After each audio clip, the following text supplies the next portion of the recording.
شروع اللہ کا نام لے کر جو بڑا مہربان نہایت رحم والا ہے۔ اے پیغمبر، اللہ سے ڈرتے رہنا اور کافروں اور منافقوں کا کہا نہ ماننا۔ بے شک اللہ جاننے والا ہے، حکمت والا ہے۔ اور جو کتاب تم کو تمہارے پروردگار کی طرف سے وحی کی جاتی ہے اسی کی پیروی کیے جانا۔ بے شک اللہ تمہارے سب اعمال سے خبردار ہے۔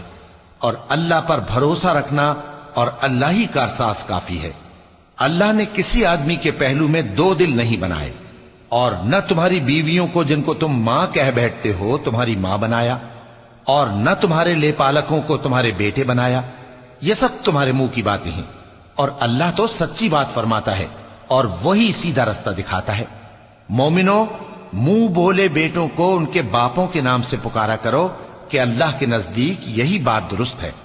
اگر تم کو ان کے باپوں کے نام معلوم نہ ہو تو دین میں وہ تمہارے بھائی اور دوست ہیں، اور جو بات غلطی سے ہو گئی ہو اس کا تم پر کچھ گناہ نہیں، لیکن جو قصد دلی سے کرو اس پر مواخذہ ہے، اور اللہ بخشنے والا ہے، مہربان ہے۔ پیغمبر مومنوں پر ان کی جانوں سے بھی زیادہ حق رکھتے ہیں، اور پیغمبر کی بیویاں لوگوں کی مائیں ہیں، اور رشتہ دار آپس میں کتاب اللہ کی روح سے مسلمانوں اور مہاجروں کے مقابلے میں ایک دوسرے کے ترکے کے زیادہ حقدار ہیں، مگر یہ کہ تم اپنے دوستوں کے ساتھ احسان کرنا چاہو۔ یہ حکم کتاب یعنی قرآن میں لکھ دیا گیا ہے۔ اور جب ہم نے پیغمبروں سے ان کا عہد لیا، اور تم سے اور نوح سے اور ابراہیم سے اور موسیٰ سے اور مریم کے بیٹے عیسیٰ سے، اور ہم نے عہد بھی ان سے پکا لیا تاکہ سچ کہنے والوں سے ان کی سچائی کے بارے میں اللہ دریافت کرے، اور اس نے کافروں کے لیے دکھ دینے والا عذاب تیار کر رکھا ہے۔ مومنو، اللہ کی اس مہربانی کو یاد کرو جو اس نے تم پر اس وقت کی جب فوجیں تم پر حملہ کرنے کو آئیں تو ہم نے ان پر آندھی چھوڑ دی اور ایسے لشکر نازل کیے جن کو تم دیکھ نہیں سکتے تھے، اور جو کام تم کرتے ہو اللہ ان کو دیکھ رہا ہے۔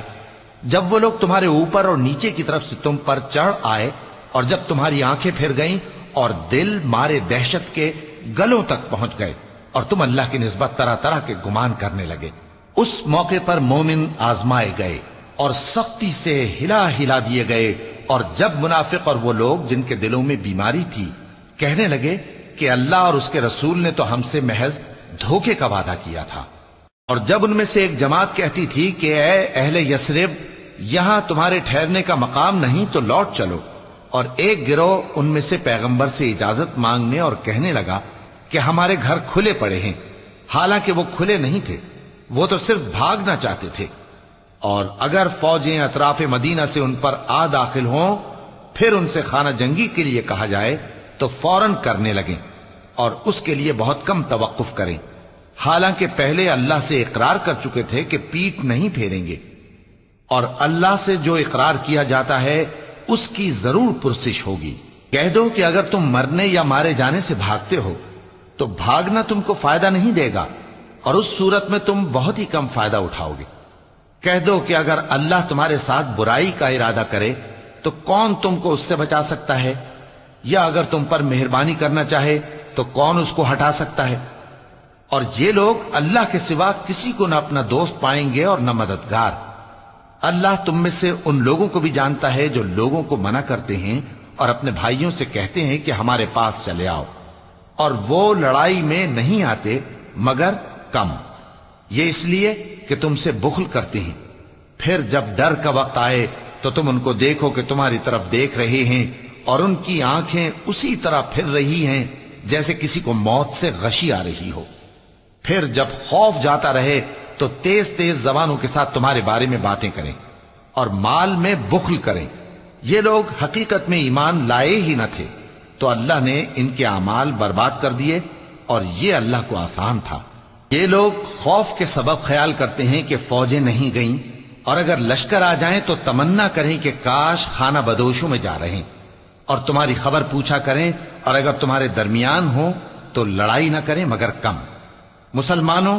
تم کو اللہ کے رسول کی پیروی کرنی بہتر ہے، یعنی ہر اس شخص کو جسے اللہ سے ملنے اور روز قیامت کے آنے کی امید ہو، اور وہ اللہ کا ذکر کثرت سے کرتا ہو۔ اور جب مومنوں نے کافروں کے لشکر کو دیکھا تو کہنے لگے یہ وہی ہے جس کا اللہ اور اس کے پیغمبر نے ہم سے وعدہ کیا تھا، اور اللہ اور اس کے پیغمبر نے سچ کہا تھا، اور اس سے ان کا ایمان اور اطاعت اور زیادہ ہو گئی۔ مومنوں میں کتنے ہی ایسے شخص ہیں کہ جو اقرار انہوں نے اللہ سے کیا تھا اس کو سچ کر دکھایا۔ پھر ان میں بعض ایسے ہیں جنہوں نے اپنی نظر پوری کر دی، یعنی جان دے دی، اور بعض ایسے ہیں کہ انتظار کر رہے ہیں، اور انہوں نے اپنے قول کو ذرا بھی نہیں بدلا، تاکہ اللہ سچوں کو ان کی سچائی کا بدلہ دے اور منافقوں کو چاہے تو عذاب دے یا ان پر مہربانی فرمائے۔ بے شک اللہ بخشنے والا ہے، مہربان ہے۔ اور جو کافر تھے ان کو اللہ نے پھیر دیا، وہ اپنے غصے میں بھرے ہوئے تھے، کچھ بھلائی حاصل نہ کر سکے، اور اللہ مومنوں کے لیے لڑائی میں کافی ہو گیا، اور اللہ زور آور ہے، غالب ہے۔ اور اس نے اہل کتاب میں سے جن لوگوں نے ان کی یعنی مکے والوں کی مدد کی تھی ان کو ان کے قلعوں سے اتار دیا اور ان کے دلوں میں دہشت ڈال دی، تو بعض کو تم قتل کر دیتے تھے اور بعض کو قید کر لیتے تھے، اور ان کی زمین اور ان کے گھروں اور ان کے مال کا اور اس زمین کا جس میں تم نے پاؤں بھی نہیں رکھا تھا اس نے تم کو وارث بنا دیا، اور اللہ ہر چیز پر قدرت رکھتا ہے۔ اے پیغمبر اپنی بیویوں سے کہہ دو کہ اگر تم دنیا کی زندگی اور اس کی زینت و آرائش چاہتی ہو تو آؤ میں تمہیں کچھ مال دوں اور اچھی طرح سے رخصت کر دوں، اور اگر تم اللہ اور اس کے پیغمبر اور عاقبت کے گھر یعنی بہشت کی طلبگار ہو تو تم میں جو نیکوکار ہیں ان کے لیے اللہ نے اجر عظیم تیار کر رکھا ہے۔ اے پیغمبر کی بیویوں، تم میں سے جو کوئی کھلی ناشائستہ حرکت کرے گی اس کو دونی سزا دی جائے گی، اور یہ بات اللہ کو آسان ہے۔ اور جو تم میں سے اللہ اور اس کے رسول کی فرما بردار رہے گی اور عمل نیک کرے گی اس کو ہم دونا ثواب دیں گے، اور اس کے لیے ہم نے عزت کی روزی تیار کر رکھی ہے۔ اے پیغمبر کی بیویوں، تم عام عورتوں کی طرح نہیں ہو، اگر تم پرہیزگار رہنا چاہتی ہو تو کسی اجنبی شخص سے نرم لہجے میں بات نہ کرو، تاکہ وہ شخص جس کے دل میں کسی طرح کا روگ ہے کوئی امید نہ پیدا کر لے، اور دستور کے مطابق بات کیا کرو، اور اپنے گھروں میں ٹھہری رہو، اور جس طرح پہلے جاہلیت کے دنوں میں زیب و زینت کی نمائش کی جاتی تھی اس طرح اظہار زینت نہ کرو، اور نماز پڑھتی رہو اور زکوٰۃ دیتی رہو، اور اللہ اور اس کے رسول کی فرما برداری کرتی رہو۔ اے پیغمبر کی گھر والیوں، اللہ چاہتا ہے کہ تم سے ہر طرح کی ناپاکی دور کر دے اور تمہیں بالکل پاک صاف کر دے، اور تمہارے گھروں میں جو اللہ کی آیتیں پڑھی جاتی ہیں اور حکمت کی باتیں سنائی جاتی ہیں ان کو یاد رکھو، بے شک اللہ باریک بین ہے، باخبر ہے۔ جو لوگ اللہ کے آگے سر اطاعت خم کرنے والے ہیں یعنی مسلمان مرد اور مسلمان عورتیں اور مومن مرد اور مومن عورتیں اور فرما بردار مرد اور فرما بردار عورتیں اور راست باز مرد اور راست باز عورتیں اور صبر کرنے والے مرد اور صبر کرنے والی عورتیں اور عاجزی کرنے والے مرد اور عاجزی کرنے والی عورتیں اور خیرات کرنے والے مرد اور خیرات کرنے والی عورتیں اور روزے رکھنے والے مرد اور روزے رکھنے والی عورتیں اور اپنی شرمگاہوں کی حفاظت کرنے والے مرد اور حفاظت کرنے والی عورتیں اور اللہ کو کثرت سے یاد کرنے والے مرد اور کثرت سے یاد کرنے والی عورتیں۔ کچھ شک نہیں کہ ان کے لیے اللہ نے بخشش اور اجر عظیم تیار کر رکھا ہے۔ اور کسی مومن مرد اور مومن عورت کو حق نہیں ہے کہ جب اللہ اور اس کا رسول کوئی بات طے کر دیں تو وہ اس کام میں اپنا بھی کچھ اختیار سمجھیں، اور جو کوئی اللہ اور اس کے رسول کی نافرمانی کرے وہ بالکل گمراہ ہو گیا۔ اور جب تم اس شخص سے جس پر اللہ نے احسان کیا تھا اور تم نے بھی احسان کیا تھا یہ کہتے تھے کہ اپنی بیوی کو اپنے پاس رہنے دے اور اللہ سے ڈر، اور تم اپنے دل میں وہ بات چھپا رہے تھے جس کو اللہ ظاہر کرنے والا تھا، اور تم لوگوں سے ڈرتے تھے، حالانکہ اللہ ہی اس کا زیادہ مستحق ہے کہ اس سے ڈرو۔ پھر جب زید نے اس سے تعلق ختم کر لیا یعنی اس کو طلاق دے دی تو ہم نے اسے تمہاری زوجیت میں دے دیا تاکہ مومنوں پر ان کے منہ بولے بیٹوں کی بیویوں کے ساتھ نکاح کرنے کے بارے میں جب وہ بیٹے ان سے اپنا تعلق ختم کر لیں یعنی طلاق دے دیں کچھ تنگی نہ رہے، اور اللہ کا حکم واقع ہو کر رہنے والا تھا۔ پیغمبر پر اس کام میں کچھ تنگی نہیں جو اللہ نے ان کے لیے مقرر کر دیا، اور جو لوگ پہلے گزر چکے ہیں ان میں بھی اللہ کا یہی دستور رہا ہے اور اللہ کا حکم ٹھہر چکا تھا۔ یعنی ان پیغمبروں میں جو اللہ کے پیغام جوں کہ توں پہنچاتے اور اس سے ڈرتے اور اللہ کے سوا کسی سے نہیں ڈرتے تھے، اور اللہ ہی حساب کرنے کو کافی ہے۔ محمد صلی اللہ علیہ وآلہ وسلم تمہارے مردوں میں سے کسی کے والد نہیں ہیں، لیکن اللہ کے پیغمبر اور نبیوں کی مہر یعنی سلسلہ نبوت کو ختم کر دینے والے ہیں، اور اللہ ہر چیز سے واقف ہے۔ اے اہل ایمان، اللہ کا بہت بہت ذکر کیا کرو اور صبح و شام اس کی پاکی بیان کرتے رہو۔ وہی تو ہے جو تم پر رحمت بھیجتا ہے اور اس کے فرشتے بھی، تاکہ تم کو اندھیروں سے نکال کر روشنی کی طرف لے جائے، اور اللہ مومنوں پر مہربان ہے۔ جس روز وہ اس سے ملیں گے تو ان کا تحفہ اللہ کی طرف سے سلام ہوگا، اور اس نے ان کے لیے عمدہ ثواب تیار کر رکھا ہے۔ اے پیغمبر، ہم نے تم کو گواہی دینے والا اور خوشخبری سنانے والا اور خبردار کرنے والا بنا کر بھیجا ہے، اور اللہ کی طرف اسی کے حکم سے بلانے والا اور چراغ روشن۔ اور مومنوں کو خوشخبری سنا دو کہ ان کے لیے اللہ کی طرف سے بڑا فضل ہے، اور کافروں اور منافقوں کا کہا نہ ماننا اور نہ ان کے تکلیف دینے پر نظر کرنا، اور اللہ پر بھروسہ رکھنا، اور اللہ ہی کارساز کافی ہے۔ مومنوں، جب تم مومن عورتوں سے نکاح کر کے ان کو ہاتھ لگانے یعنی ان کے پاس جانے سے پہلے طلاق دے دو تو تم کو کچھ حق نہیں کہ ان سے عدت پوری کراؤ، بس ان کو کچھ فائدہ یعنی خرچ دے دو اور ان کو اچھی طرح سے رخصت کر دو۔ اے پیغمبر صلی اللہ علیہ وآلہ وسلم، ہم نے تمہارے لیے تمہاری بیویاں جن کو تم نے ان کے مہر دے دیے ہیں حلال کر دی ہیں، اور تمہاری باندیاں جو اللہ نے تم کو کفار سے بطور مال غنیمت دلوائی ہیں، اور تمہارے چچا کی بیٹیاں اور تمہاری پھوپھیوں کی بیٹیاں اور تمہارے ماموں کی بیٹیاں اور تمہاری خالاؤں کی بیٹیاں جو تمہارے ساتھ وطن چھوڑ کر آئی ہیں، سب حلال ہیں۔ اور کوئی مومن عورت اگر اپنے آپ کو پیغمبر صلی اللہ علیہ وآلہ وسلم کے حوالے کر دے یعنی مہر کے بغیر نکاح میں آنا چاہے، بشرطے کہ پیغمبر صلی اللہ علیہ وآلہ وسلم بھی اس سے نکاح کرنا چاہیں، وہ بھی حلال ہے۔ لیکن یہ اجازت اے نبی صلی اللہ علیہ وآلہ وسلم خاص تم ہی کو ہے، سب مسلمانوں کو نہیں۔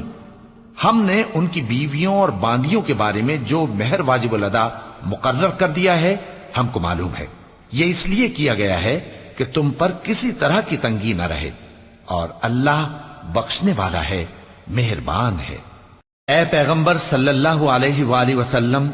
تم کو یہ بھی اختیار ہے کہ جس بیوی کو چاہو پیچھے رکھو اور جسے چاہو اپنے پاس رکھو، اور جس کو تم نے پیچھے کر دیا ہو اگر اس کو پھر اپنے پاس طلب کر لو تو تم پر کچھ گناہ نہیں۔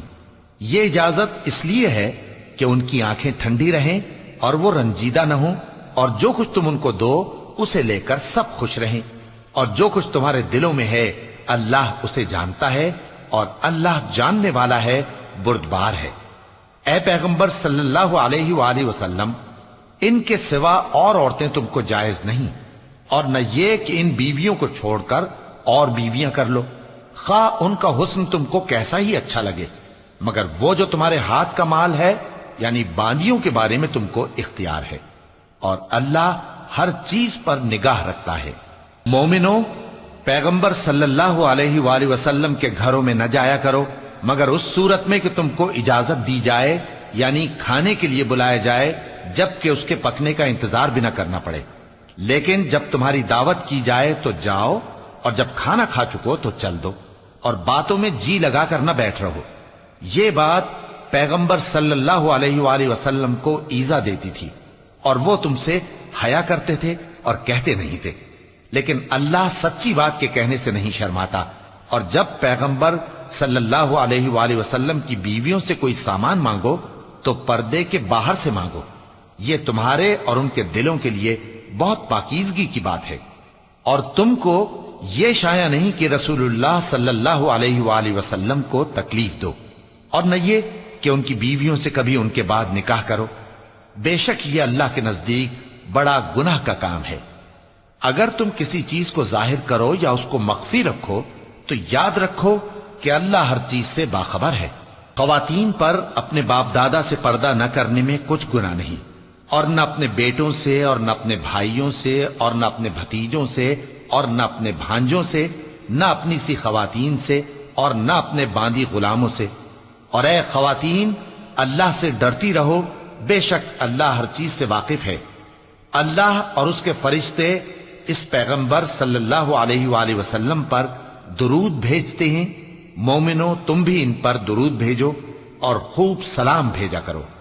جو لوگ اللہ اور اس کے پیغمبر صلی اللہ علیہ وآلہ وسلم کو اذیت پہنچاتے ہیں ان پر اللہ دنیا اور آخرت میں لعنت کرتا ہے، اور ان کے لیے اس نے ذلیل کرنے والا عذاب تیار کر رکھا ہے۔ اور جو لوگ مومن مردوں اور مومن عورتوں کو ایسے کام کی تہمت سے جو انہوں نے نہ کیا ہو ایذا دیں تو انہوں نے بہتان کا اور کھلے گناہ کا بوجھ اپنے سر پر رکھا۔ اے پیغمبر صلی اللہ علیہ وآلہ وسلم اپنی بیویوں اور بیٹیوں اور مسلمانوں کی عورتوں سے کہہ دو کہ باہر نکلا کریں تو اپنے چہروں پر چادر لٹکا کر گھونگھٹ نکال لیا کریں۔ یہ چیز ان کے لیے موجب شناخت و امتیاز ہوگی تو کوئی ان کو ایذا نہ دے گا، اور اللہ بخشنے والا ہے، مہربان ہے۔ اگر منافق اور وہ لوگ جن کے دلوں میں روگ ہے اور جو مدینے کے شہر میں بری بری خبریں اڑایا کرتے ہیں اپنی حرکتوں سے باز نہ آئیں گے تو ہم تم کو ان کے پیچھے لگا دیں گے، پھر وہ تمہارے پڑوس میں نہ رہ سکیں گے مگر تھوڑے دن، وہ بھی پھٹکارے ہوئے، جہاں پائے گئے پکڑے گئے اور جان سے مار ڈالے گئے۔ جو لوگ پہلے گزر چکے ہیں ان کے بارے میں بھی اللہ کی یہی عادت رہی ہے، اور تم اللہ کی عادت میں تغیر و تبدل نہ پاؤ گے۔ لوگ تم سے قیامت کی نسبت دریافت کرتے ہیں کہ کب آئے گی، کہہ دو کہ اس کا علم اللہ ہی کو ہے، اور تمہیں کیا پتا، ہو سکتا ہے قیامت قریب ہی آ گئی ہو۔ بے شک اللہ نے کافروں پر لعنت کی ہے اور ان کے لیے جہنم کی آگ تیار کر رکھی ہے، اس میں وہ ہمیشہ ہمیشہ رہیں گے، نہ کسی کو دوست پائیں گے اور نہ مددگار۔ جس دن ان کے چہرے آگ میں الٹ پلٹ کیے جائیں گے تو کہیں گے اے کاش ہم اللہ کی فرما برداری کرتے اور رسول صلی اللہ علیہ وآلہ وسلم کا حکم مانتے، اور کہیں گے کہ اے ہمارے پروردگار، ہم نے اپنے سرداروں اور بڑوں کا کہا مانا تو انہوں نے ہم کو رستے سے بھٹکا دیا۔ اے ہمارے پروردگار، ان کو دگنا عذاب دے اور ان پر بڑی لعنت کر۔ مومنو تم ان لوگوں جیسے نہ ہونا جنہوں نے موسیٰ کو عیب لگا کر رنج پہنچایا تو اللہ نے ان کو بے عیب ثابت کر دیا، اور وہ اللہ کے نزدیک آبرو والے تھے۔